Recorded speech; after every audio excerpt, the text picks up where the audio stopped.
What happens when you stay silent for 30 days? People start to assume you're playing games, that you're trying to manipulate or punish or get attention, that you're giving them the cold shoulder just to make them chase you. But what they never realize is, this silence was never about them. It was about you finally choosing peace over chaos. It was about self-preservation. It was about finally being done, because silence isn't always passive. Sometimes silence is the loudest scream of self-respect. You're not trying to prove a point. You're not trying to win anything. You're just tired. Tired of repeating yourself. Tired of explaining your heart to people who only listen with their ego. Tired of pouring into empty cups that never pour back. So instead of more arguments, more breakdowns, more trying to fix what keeps breaking, you go quiet. At first, that silence feels like punishment. For you, not for them. You sit with your thoughts. You overthink. You feel guilt. You wonder if maybe you're being too harsh, too cold, too distant. You replay every conversation in your head. You wonder if they're even noticing your absence. You stare at your phone, hoping it buzzes, hoping they care. But deep down, you already know the truth. If someone truly valued you, you wouldn't have to go silent for them to hear you. And in that silence, something powerful begins to shift. You stop checking your phone. You stop justifying your silence. You stop waiting. You start healing. You start seeing things for what they really were, not what you hoped they would be. You start feeling the weight of everything you used to carry for people who never once asked if you were okay.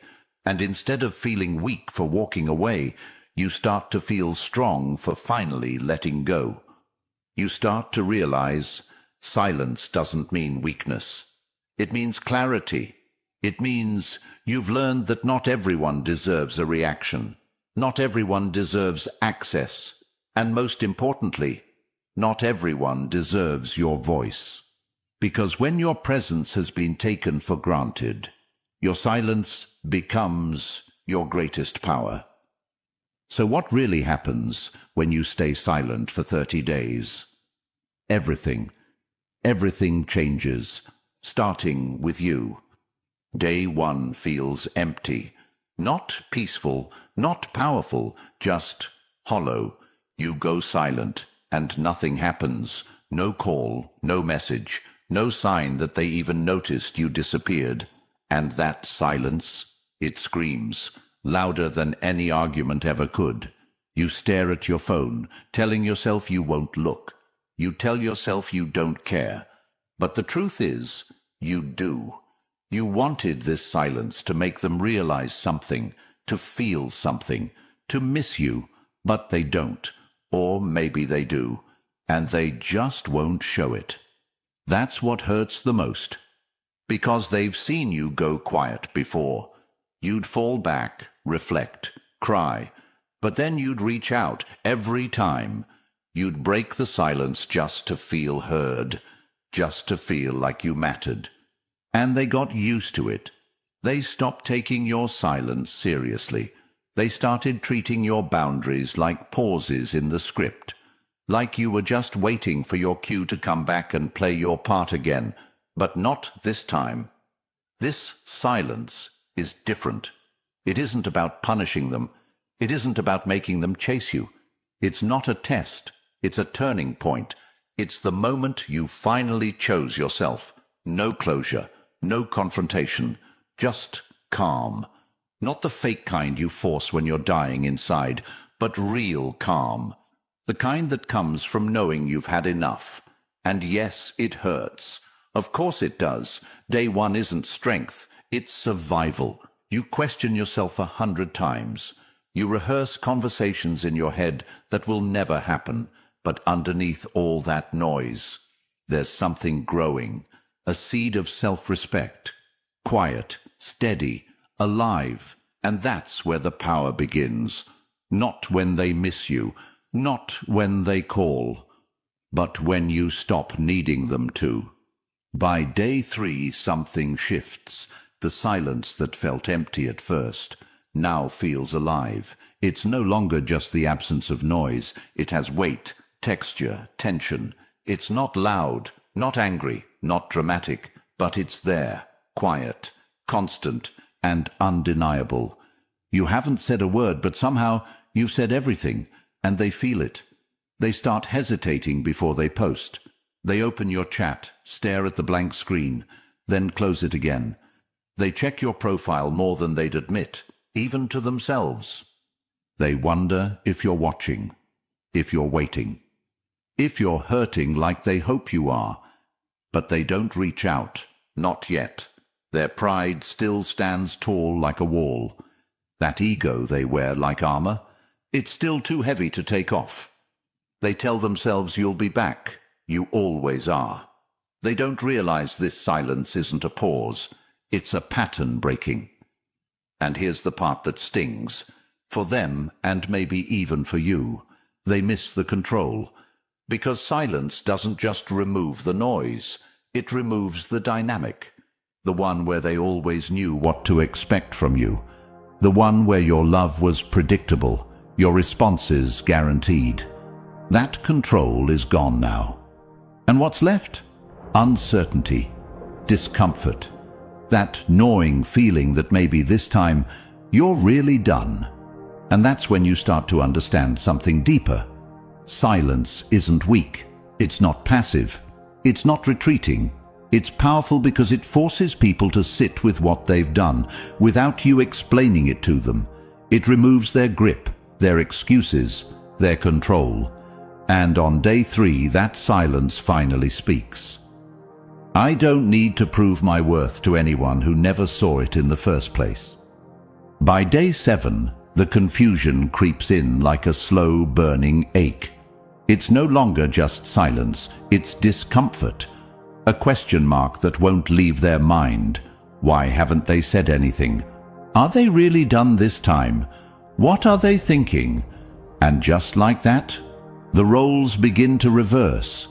You used to be the one stuck in your head, overthinking every word, replaying every conversation, wondering if you were too much or not enough. You used to stare at your phone, hoping, waiting for something that never came. But now, you're still, quiet, focused, healing, and they're the ones who can't stop thinking. They scroll back to the last message. They hear your voice in the silence. They remember your tone, your pauses, your last look. They start analyzing your distance, not out of love, at least not yet, but out of fear. Fear that they miscalculated, that maybe they pushed too far, that maybe, just maybe, you finally meant it. It's not guilt that gets to them first, it's the loss of control. They were so sure they had you, that no matter how far they pushed, you'd always come back. That your heart was a revolving door, always open for them. But now the door is closed, not slammed, just gently but firmly shut. And that silence, it's louder than any goodbye. Because it doesn't beg, it doesn't plead, it doesn't explain. It just leaves space, space they never expected to feel. And now they sit with it, with the emptiness they created, with the questions they can't answer, with the regret that begins as a whisper and grows louder every day. On day 7, they don't miss you because they love you. They miss you because they lost the power they thought they'd never have to give back. By day 10, the shift doesn't happen in them. It happens in you, quietly, slowly, but powerfully. You wake up and notice something feels lighter, not because everything is fixed, but because you're no longer carrying what was never yours to hold. The silence, which once felt like punishment, now feels like peace. What used to be unbearable, checking your phone and finding nothing, now brings relief. There's no drama waiting, no half-hearted message to decipher, no emotional roller coaster to climb onto, just space, space to breathe, space to heal. You're sleeping deeper, breathing easier, The knot in your chest, it's finally loosening. You no longer live with that constant anticipation, the need to be needed, the fear of being abandoned, the hunger for validation from someone who never truly saw you. That part of you, the one that waited, the one that begged silently to be chosen, is starting to quiet down. And something beautiful takes its place. Clarity, self-respect, a sense of groundedness. You look in the mirror, and this time, you don't see someone who's trying to prove their worth. You see someone who's remembering it. You see strength in your own eyes, calm in your face. You're no longer shrinking yourself to fit into someone else's uncertainty. You realize you're not just surviving this silence, you're growing in it.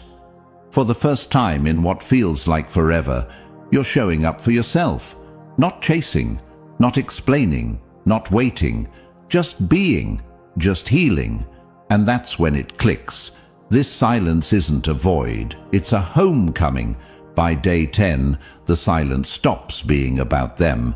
It becomes a sanctuary, where you finally start to hear your own voice again.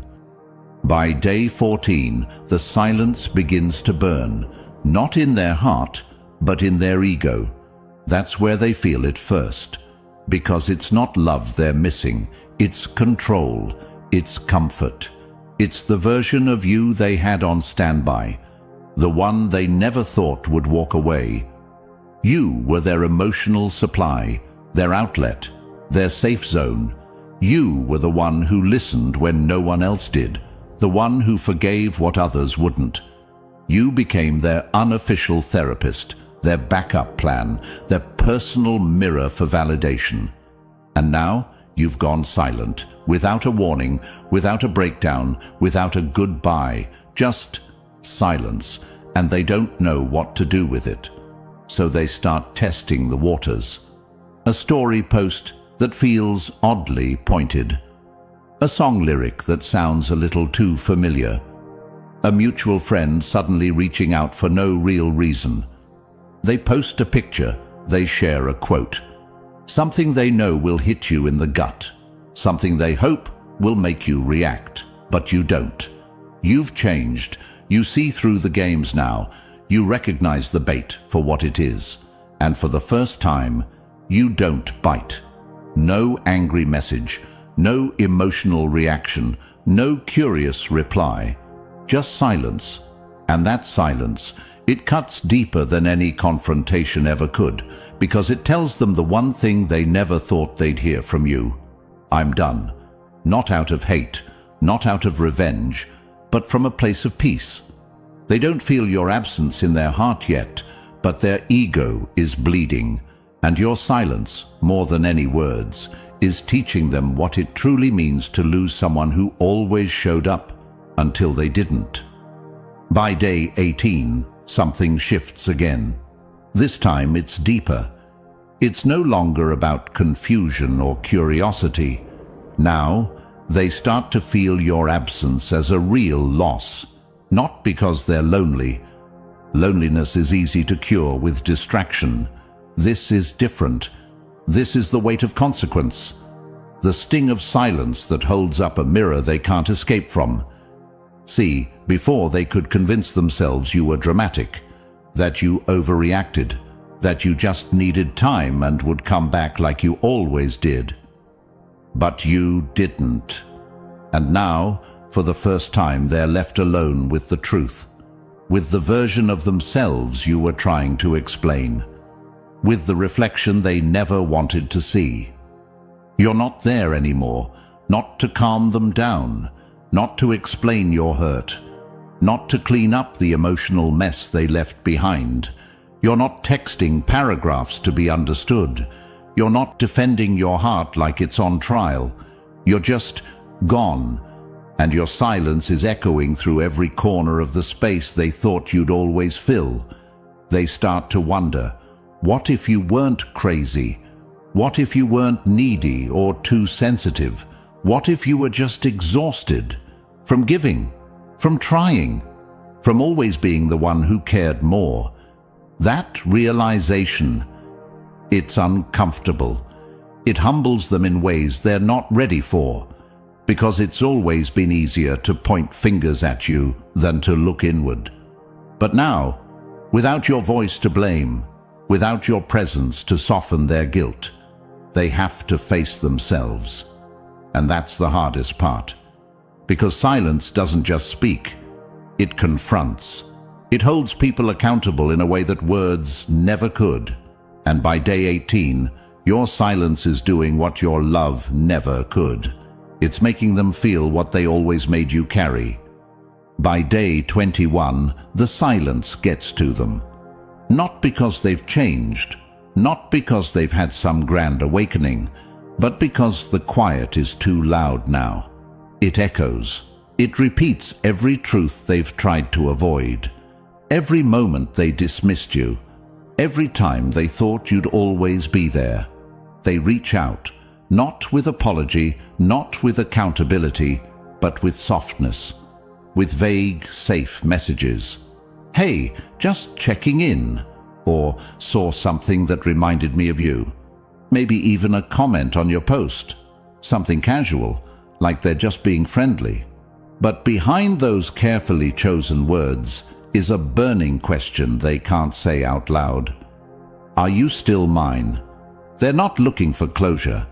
They're looking for access. They want to know if the door is still open, if the version of you they once took for granted still exists. But what they don't know is that you're not the same person who waited by the phone.